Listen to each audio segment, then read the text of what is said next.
Bonsoir à tous et bienvenue dans ce 7-8 Sport sur TV78, l'émission à ne pas manquer si vous êtes un passionné de sport local. C'est parti pour le sommaire de ce magazine. Football, énorme coup de projecteur dans ce magazine sur la demi-finale de la Coupe de France avec ce match tant attendu par les Yvelines. Nice, Versailles à l'Alliance Riviera, interview et reportage dans ce 7-8 Sport. Breakdance, une démonstration du pôle esport de l'équipe de France était organisée au Muro. L'occasion de découvrir cette discipline qui sera présente aux Jeux Olympiques de Paris en 2024. Enfin, retour sur les résultats sportifs du week-end dans les Yvelines avec notre chroniqueur Vicente Merian Santisteban. L'actualité sportive, c'est maintenant sur TV78.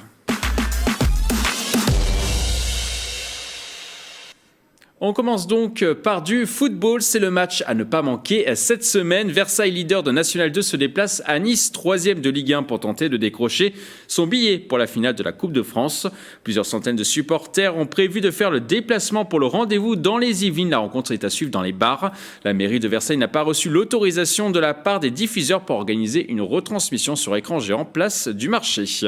Un rendez-vous que les joueurs versaillais ont préparé tout au long de la semaine dans les Yvelines entre Versailles et le Centre national du football à Clairefontaine. Nos équipes les ont suivis sur ces derniers jours avant leur départ pour le sud de la France. Regardez les images de Patrick Jacques de Dixmuth, Céline Charles et Vicente Merian Santisteban. Mercredi 23 février, après une séance d'entraînement, direction Buc pour les joueurs et le staff versaillais. Les demi-finalistes de la Coupe de France sont invités par ce magasin dans le cadre de l'opération Petit Poussé. Ils se sont vus remettre des maillots et des écharpes devant plusieurs dizaines de supporters. Les Yvinois ont ensuite pu approcher le fameux trophée de la Coupe de France. C'est un plaisir de voir cette coupe présente, sachant que la Coupe de France représente tellement de choses pour les Français, cette proximité avec les gens, des valeurs de solidarité. Donc c'est pour ça que c'est plaisant et qu'on soit aujourd'hui ici, ça fait plaisir à nos joueurs et à tout le club. Le lendemain, retour à l'entraînement pour une séance classique avec quelques invités. Des caméras et des journalistes venus de France et de l'étranger sont présents pour cette journée média. L'occasion pour les joueurs de mesurer l'ampleur de l'événement. Il y a de la ferveur qui se propage autour de nous et franchement, ça nous donne encore plus d'énergie positive pour pouvoir gagner ce match, pour pouvoir aller au moins au bout de la coupe, quoi. Samedi et dimanche, à 2 jours de leur demi-finale face à Nice, le Petit Poussé yvinois s'est préparé sur les terres de l'équipe de France grâce à l'un de leurs sponsors au Centre technique national de Clairefontaine. Clairefontaine, à Clairefontaine, c'est le repère de l'équipe de France.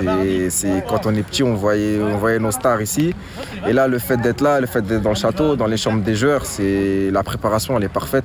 On l'avait déjà fait avant le match de Toulouse, ça a apporté ses fruits. C'est un lieu mythique pour le football français. Quand on regarde à la Clairefontaine ou d'autres reportages, ou même quand on sait que tous les joueurs de l'équipe de France, jeunes ou adultes, se regroupent ici et que nous, on a la chance de profiter de ces installations, c'est magnifique. L'occasion également de voir une dernière fois leurs supporters. Ils sont venus en nombre pour ce dernier entraînement des Versaillais dans les Yvelines. Vu le parcours qu'ils ont fait, c'est sûr que c'est bien de pouvoir venir les soutenir. Ils ont battu une équipe de Ligue 2 qui était anciennement en Ligue 1, le FC Toulouse. Ils ont su se battre et arriver jusque-là. Et moi je pense que contre Nice, ils peuvent continuer leur beau parcours. On passe du jour, d'un seul coup on est mis comme ça en exergue. Franchement c'est bien pour le club, c'est bien pour la ville aussi. Qu'on soit connu pour autre chose que pour le château, quoi. Donc non, c'est bien pour les gens du club, pour les bénévoles, pour les joueurs, pour le staff. C'est bien pour la Coupe de France aussi. C'est important aussi que des fois que les petits poussés qui passent caillent aussi loin, quoi. C'est franchement plein de plaisir, plein de bonheur de pouvoir partager ça avec eux et c'est pour ça aussi qu'on joue au foot, c'est pour partager des émotions comme ça. Donc nous c'est énormément de plaisir, on est vraiment contents. Déjà que nous on est ultra motivés, mais les entendre déjà se lever le matin, venir, il fait pas très chaud. Bon, il y a un petit peu de soleil mais il fait pas très chaud, mais venir nous encourager comme ça pendant toute la séance, nous on sent que pour eux c'est très important. Et franchement, comme j'ai dit, ça nous donne de la force, ça nous donne envie de nous surpasser déjà pour nous et pour eux encore plus. Donc ouais, franchement, pour nous, c'est super important. Les joueurs versaillais se sont ensuite envolés pour Nice dans la soirée de dimanche pour préparer au mieux leur rendez-vous. Une nouvelle semaine historique pour le club et les Yvelines. On continue à parler de cette demi-finale de Coupe de France. Nous avons rencontré Jean-Luc Haribard, le directeur général du club, lors d'un entraînement. Regardez la séquence. Jean-Luc Haribard est à mes côtés. Alors Jean-Luc Haribard, comment ça se passe dans cette dernière ligne droite avant cette demi-finale de Coupe de France ? Ça se passe très bien. Vous voyez, les joueurs sont en train de s'entraîner avec beaucoup d'appétit, beaucoup de bonne humeur et beaucoup de sérénité. Et du coup, pour ce match, vous pensez que tous les éléments sont en votre faveur ou ça va être un peu compliqué d'aller à Nice? Ah non, honnêtement, on n'est pas les favoris quand même de cette demi-finale. On sait que c'est un énorme adversaire qui se présente à nous, qui va jouer chez lui. Donc malheureusement, on a un peu tout contre nous, mais on va essayer encore une fois de faire l'exploit, de tout donner pour essayer d'aller jusqu'en finale, de monter cette dernière marche qui est très haute. En fait, pour jouer en région parisienne, il faut aller en finale, si je comprends bien. Ah bah là, oui, il n'y a plus le choix. C'est une promesse que je tiendrai. On jouera le prochain match de Coupe de France cette saison à Paris, au Stade de France, et il sera plein. Et du coup, il y a un petit regret forcément sur ce déplacement à Nice, plutôt que de recevoir en région parisienne, où finalement, vous, les joueurs, tout le monde l'a compris, c'était pas possible, et ça sera comme ça, tout simplement. Il y a un seul regret, celui de ne pas avoir joué au Parc des Princes, qui n'était pas disponible malheureusement, parce que c'était le souhait de tout le vestiaire de jouer au Parc des Princes. À l'origine, c'était jouer même contre le PSG au Parc des Princes. Bon, là, PSG étant éliminé, on aurait aimé jouer contre Nice au Parc des Princes. Ça n'a pas été possible, on l'accepte, mais c'est le seul regret qu'on a, parce qu'après, les problématiques d'organisation, de sécurité, les coûts étaient beaucoup trop élevés par rapport au risque d'affluence qui aurait été moindre si on avait joué sur les stades qu'on avait envisagés, y compris par exemple à Troyes qui nous proposait gentiment, à Lens aussi on avait imaginé avoir l'appui de formidable public lensois, mais bon c'est pas notre public, il n'y a pas de lien particulier entre Lens et Versailles, puis c'est loin de Paris. Donc il n'y a pas d'autre regret que celui du Parc des Princes, et aujourd'hui, jouer à Nice, c'est quand même pas mal, quoi. L'Alliance Riviera, c'est un magnifique endroit pour y jouer une demi-finale de Coupe de France. Donc je pense que de toute façon, sportivement, ils ont un avantage sur nous, quel que soit le terrain. Ils le gardent à Nice. Ils seront peut-être un peu trop confiants, c'est peut-être là-dessus qu'on va jouer, et puis peut-être que les faits de match seront en notre faveur. En tout cas, il va falloir qu'on ait un coup de main pour essayer de rivaliser, essayer de passer. Vous étiez à combien de pourcents de chance à peu près de passer sans aller à Nice et maintenant en allant à Nice? Sans aller à Nice, je dirais qu'on avait 10%, en allant à Nice, 9%. Voilà. Et du coup, les supporters vont être peu nombreux dans le stade. Il y a entre 70 et 80 personnes qui vont venir. Comment ça se passe du coup un déplacement pour les supporters ? On va tout faire pour l'organiser dans les meilleures conditions. Il y en a déjà qui se débrouillent de leur côté, évidemment. On est en train de travailler avec l'association pour pouvoir leur permettre de venir dans les meilleures conditions et les aider à venir là-bas. Et évidemment qu'on va être submergé par les supporters niçois. Je crois que ça marche en plus très très bien, la billetterie là-bas. On parle d'une affluence de 25-30 000 spectateurs, donc ce qui va être vraiment très bien. Un environnement dans un stade pareil pour une demi-finale, c'est ce dont on rêvait. Et je pense que les joueurs vont être ravis de faire ce match dans ces conditions-là. Et nous, on aura quand même nos petits supporters dans un coin qui vont faire du bruit et on aura une présence amie, on va dire, dans un petit coin du stade. Et ils viendront en avion normalement et non pas en bus comme ça avait été le cas à Périgueux. Ouais, là ça fait un peu loin quand même pour aller à Nice, mais enfin c'est des fous furieux quand même, hein. Ils sont courageux, ils sont prêts à se lever à pas d'heure et puis à faire 8 ou 9 heures de bus. Donc on sait que ce sont les plus courageux qui se déplacent toujours, qui nous suivent partout. Là je pense qu'ils vont quand même aller en avion parce que aller en bus là c'est un peu beaucoup quand même. Ouais. Est-ce que vous sentez l'engouement qui monte dans cette ville de Versailles ? J'ai l'impression que tout le monde en parle, place du marché. Ça mobilise finalement pour une équipe qui est une ville qui n'est pas forcément foot à la base. On a l'impression que de plus en plus, ça parle foot. C'est bien, c'est l'effet Coupe de France, hein.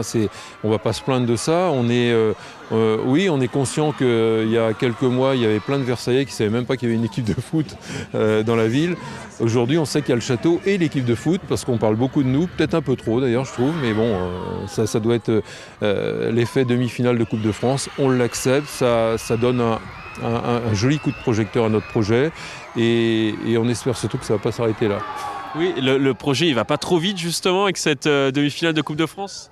Ah bah non, il va pas trop vite, mais il nous permet de parler plus facilement de tout ce qu'on a envie d'entreprendre à moyen et à long terme, de discuter plus, on va dire, de façon plus plus chaleureuse et plus sympa, cordiale avec la ville et ça facilite beaucoup de choses dans les relations, dans les contacts qu'on peut avoir aussi avec des partenaires qui vont venir nous rejoindre prochainement. Enfin bon, évidemment que ça mobilise plus facilement les gens autour de notre projet. Il y a eu énormément de monde pour ce quart de finale contre Bergerac, place du marché. Ils étaient plusieurs milliers avec des fumigènes à chanter, tout ça. Est-ce que ça a galvanisé les joueurs d'avoir vu ces images ? Je pense qu'ils ont été extrêmement surpris et agréablement surpris. Ça montre qu'il y a justement ce soutien, même s'il était un peu loin. Mais je pense que c'est une force et des ondes positives qui ont été envoyées aux joueurs qui n'imaginaient sans doute pas qu'il pouvait y avoir un tel mouvement en leur faveur dans la ville. Donc c'est bien, ça veut dire qu'à Versailles, il y a sûrement de la place pour le football et nous, en tous les cas, on va tout faire pour qu'il y ait de plus en plus de supporters. Dernière question, c'est toujours notre petite question habituelle à tous les deux, Jean-Luc Harivard. Un pronostic sur cette rencontre. Comme d'habitude, on va les écraser à 1-0 ou alors on va se qualifier au tir au but.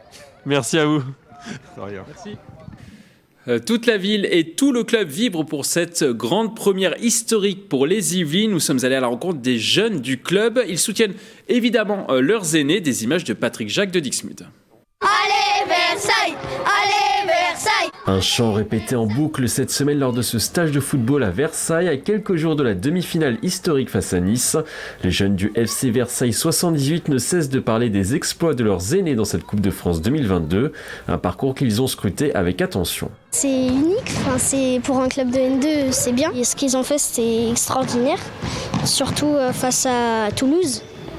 Le but de Djoko et aussi le but de Diarra-Souba contre Bergerac. J'ai vu qu'ils seront passés à la quart de finale, 8e de finale. J'espère qu'ils vont passer contre Nice et qu'ils vont gagner. Donc du coup, je vais supporter Versailles. Pour qu'ils puissent gagner, je vais les encourager. Sur le terrain, les 74 jeunes présents tentent d'imiter les gestes des demi-finalistes de la Coupe de France, des joueurs devenus en quelques semaines leurs idoles. Pour moi, c'est les stars de Versailles. Surtout Djoko, il marque beaucoup de buts, il est bon. Je sais pas, dans tous les cas, c'est mon préféré de tout Versailles. J'ai que vu de près Vieira et l'entraîneur. Et alors ? Je leur ai fait un check et voilà. Une équipe première qu'ils rêvent de rejoindre dans le futur. En fait, avec tous les enfants, les autres enfants, ça nous fait plaisir. Ça nous donne du courage pour venir jusqu'à ce niveau de la N2, de la Nationale 2 ou voire plus loin encore. Tous nous l'ont assuré, ils regarderont le match même si la plupart seront sur leur lieu de vacances. Un rendez-vous qu'ils ne rateraient pour rien au monde. Pour permettre à ces jeunes supporters de rêver encore plus grand et pourquoi pas une première victoire en Coupe de France, l'entraîneur des Versaillais, Youssef Chibi, a un plan pour contrer les ambitions des Niçois. Nous l'avons rencontré. Alors Youssef Chibi, comment ça se passe cette dernière ligne droite avant cette demi-finale de Coupe de France contre Nice ? Ça se passe bien, sereinement. Les garçons se préparent avec calme, puisqu'on a un certain temps devant nous pour pouvoir préparer cette échéance ô combien importante. Et c'est appréciable parce que ça nous permet d'ouvrir cette parenthèse enchantée et de ne pas arriver trop vite et trop tôt dans cette rencontre et tranquillement monter en excitation à l'approche du match. Mais l'idée, c'est de ne pas jouer le match trop vite et trop tôt. À notre niveau, on doit vraiment préserver les psychologies de chacun, dans le sens où on a une échéance tellement importante, tellement unique dans la carrière d'un joueur de ce niveau-là, qu'il va falloir monter crescendo, en pression. Et c'est ce qu'on fait pour l'instant. Les garçons sont plutôt mûrs, matures, réceptionnent bien tous les messages, mais il ne faut pas aller trop vite. Il n'y a pas trop de messages, de personnes qui envoient des messages qui les font sortir peut-être de leur bulle ? L'engouement est présent, aujourd'hui ils l'ont intégré, l'engouement que ce soit médiatique ou populaire à travers le parcours. J'ai des garçons qui sont plutôt calmes dans leur esprit, plutôt solides. Et c'est vrai qu'ils sont dans une période de leur vie qui est unique, qui est singulière, notamment pour un joueur amateur. Et pour l'instant, ils gèrent très bien. Au niveau du staff, on s'appuie peut-être sur les joueurs qui ont plus d'expérience pour ce type de rencontre. Oui, bien sûr, chacun apporte sa pierre à l'édifice, du calme, mais c'est vrai que les relais de nos cadres qui ont une histoire pour certains avec la Coupe de France notamment, nous permettent et permettent aux autres d'appréhender des situations de la meilleure des manières. Jean-Luc Arépard disait que vous aviez environ 9% de chance de vous qualifier face à une équipe de Nice qui est 3e de Ligue 1, mais que vous allez jouer votre chance à fond. C'est bien ça le message du staff également? Après, sur les pourcentages, je laisserai Jean-Luc les identifier. Maintenant, je sais très bien que la tâche est immense. Elle est immense face à un adversaire important aujourd'hui du football français, qui va compter encore dans les années à venir, qui cherche à se qualifier pour la prochaine Ligue des Champions. Donc nous, on n'est qu'en National 2. Voilà, et on va se déplacer à l'Alliance Riviera, chez cet adversaire qui fait de cette Coupe de France une priorité. Donc, mais à côté de ça, on va préparer la rencontre comme on prépare toutes les rencontres pour la remporter, en observant l'adversaire de la meilleure des manières. Je me suis aussi déplacé, comme je l'ai fait sur tous les tours jusqu'à présent, pour aller les observer, et on va essayer de préparer un plan qui nous permettra de contrecarrer, je dirais, l'adversaire. Ça va être défensif ce match, avant tout pour Versailles? Ça va être un match où il va falloir avoir les nerfs solides, psychologiques, pour nous ou pour Nice. Parce que derrière, derrière, c'est une place au Stade de France, donc ce n'est pas rien. Et même pour l'adversaire, il va falloir, je pense, qu'ils puissent rester sereins. Mais ils vont avoir le soutien populaire de leur stade, de leur habitude, donc ça sera plus simple. Nous, il va falloir qu'on réussisse à appréhender tout l'environnement, qui sera complètement inhabituel, puisqu'on aura un stade quasi plein, avec un adversaire et un public qui sera contre nous. Une équipe de Ligue 1, un entraîneur qui est parti des meilleurs entraîneurs français, si ce n'est le meilleur aujourd'hui. Donc il y a beaucoup d'éléments un peu contre nous, mais on est là. On est à ce stade de la compétition. On va essayer de déjouer les plans à notre manière, et j'espère déjà qu'on pourra réussir le match qu'on veut réussir. Ensuite, le résultat, il arrivera ou pas, mais qu'on puisse arriver et terminer cette rencontre sans regret.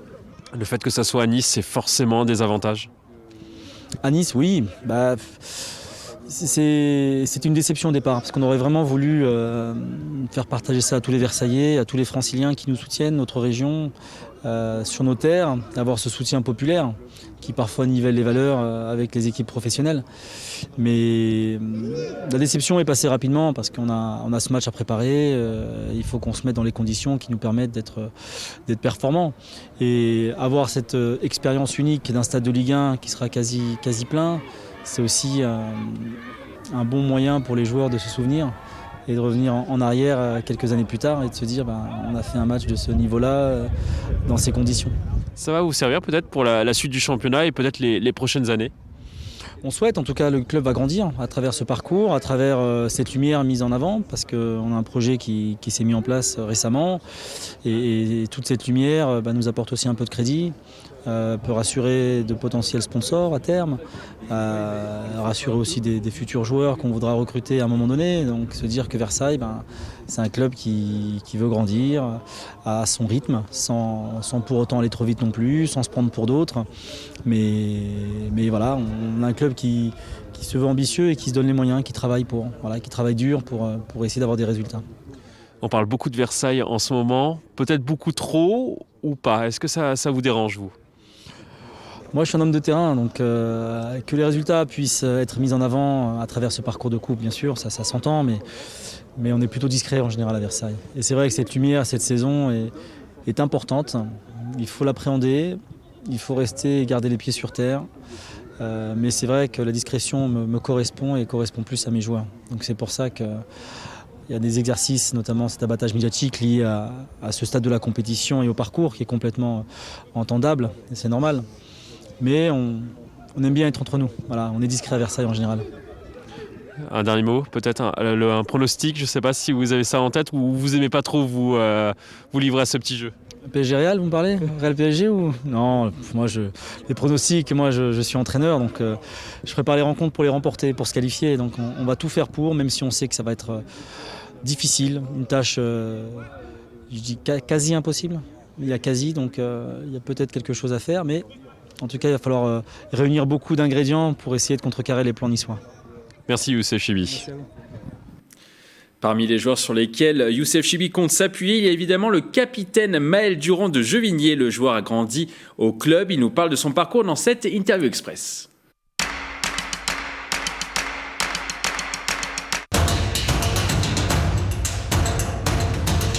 Je suis arrivé après avoir joué à Feucherolles dans le club de ma ville. J'ai fait 4-5 années un peu d'école de foot et jusqu'à U16 à peu près. Après je suis parti dans d'autres clubs de région parisienne. Et voilà, ça n'a pas trop marché. J'ai pas pu aller au niveau que je souhaitais. Du coup, je suis revenu là en senior, en National 3. Et là, c'est ma 4e année. On a fait la montée en National 2. Et là, on aspire à aller le plus haut possible. Ce serait un peu m'avancer, mais je sais que ça a toujours été un club qui a de bonnes infrastructures pour les jeunes, qui met les moyens, qui est très bien encadré par des bonnes personnes. Et là, avec l'arrivée des actionnaires qui nous aident pour essayer de franchir un cap, c'est quelque chose de bien pour le club. Et ça me fait plaisir de voir un club des Yvelines qui arrive à ce niveau-là. Honnêtement, je reste concentré sur ce que j'ai à faire sur le terrain, tout ce qui est média. Honnêtement, c'est un plaisir de voir que les gens parlent de moi et reconnaissent mon travail. Moi, après, ça me touche, ça me fait plaisir, mais je suis pas là à m'enflammer ou quoi que ce soit. Je reste focus sur le terrain, je sais ce que j'ai à faire, j'ai des ambitions et je vais tout faire pour les atteindre. Alors, quels sont vos joueurs préférés? Le joueur de Versailles, évidemment.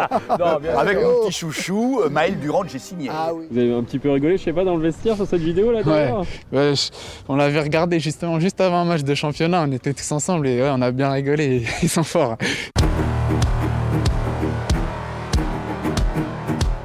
Sinon, on n'y croit pas. Qui va y croire pour nous? Quand vous regardez les pronostics ou ce que disent les gens, forcément, on part perdant parce qu'on joue là-bas, on joue face à un très gros Ligue 1. Mais nous, on est convaincus qu'on a notre pièce à jouer et qu'on a le niveau pour essayer de les embêter un peu et d'aller accrocher quelque chose. On passe maintenant au reste de l'actualité sportive yvelinoise.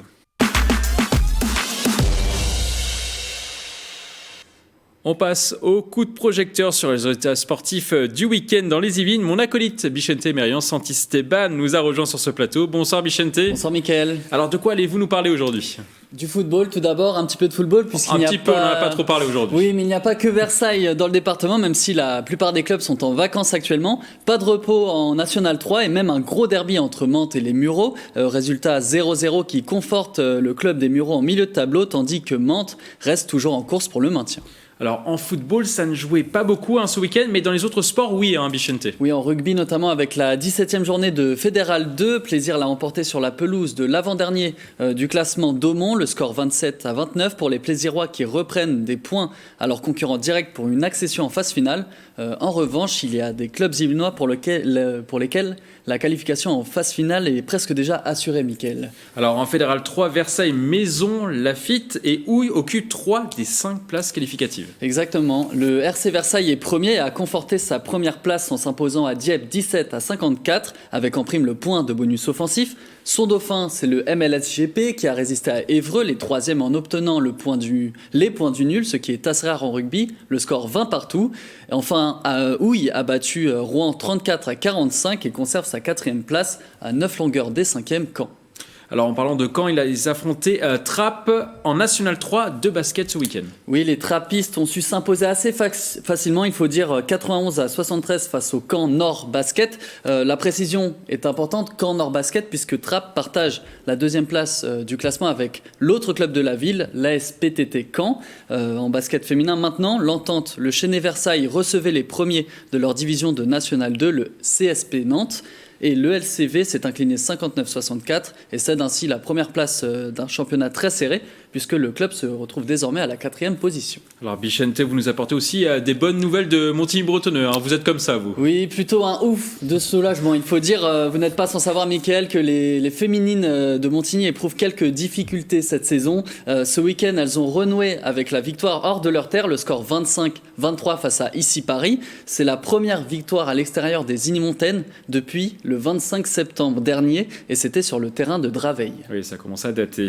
Et pour terminer, on prend prend des nouvelles d'Arthur Rinderknecht, Oui, notre Yvelinois. après sa défaite lors du premier tour du tournoi ATP de Dubaï face à l'Espagnol et 15e mondial Roberto Bautista Agut, le Français est arrivé à Pau pour disputer la Coupe Davis avec l'équipe de France face à l'Équateur. Des matchs programmés le 4 mars prochain au Palais des Sports de Pau. Merci Bichente pour toutes ces précisions. On vous retrouve la semaine prochaine avec une victoire de Versailles, on l'espère. On le souhaite. Alors on va maintenant prendre la direction des Mureaux pour parler breakdance. Le pôle sport de l'équipe de France est venu dans la commune pour présenter cette discipline qui sera présente pour la première fois aux Jeux Olympiques de Paris en 2024. Un reportage de Céline Charles. Ils sont dans les 50 meilleurs de France. Les jeunes du pôle espoir de l'équipe de France de break étaient en stage aux Mureaux pendant une semaine. Au programme, entraînement physique intensif et démonstration devant un public novice, mais visiblement conquis. Je connaissais pas avant que mon fils décide d'en faire. Une fois qu'il en a fait, j'ai suivi les cours et franchement ouais, ça m'a plu pas mal. Et maintenant je participe à des shows comme celui-ci. On n'avait pas ça avant, je parle de 2018, 2019, le moment où ça s'est concrétisé avec les Jeux Olympiques, c'est vachement cool tout ça. Qu'on puisse avoir ça à disposition, vraiment ça fait kiffer, c'est cool. Dépasser ses capacités qu'on peut savoir à l'intérieur de soi et pouvoir dépasser le physique en fait.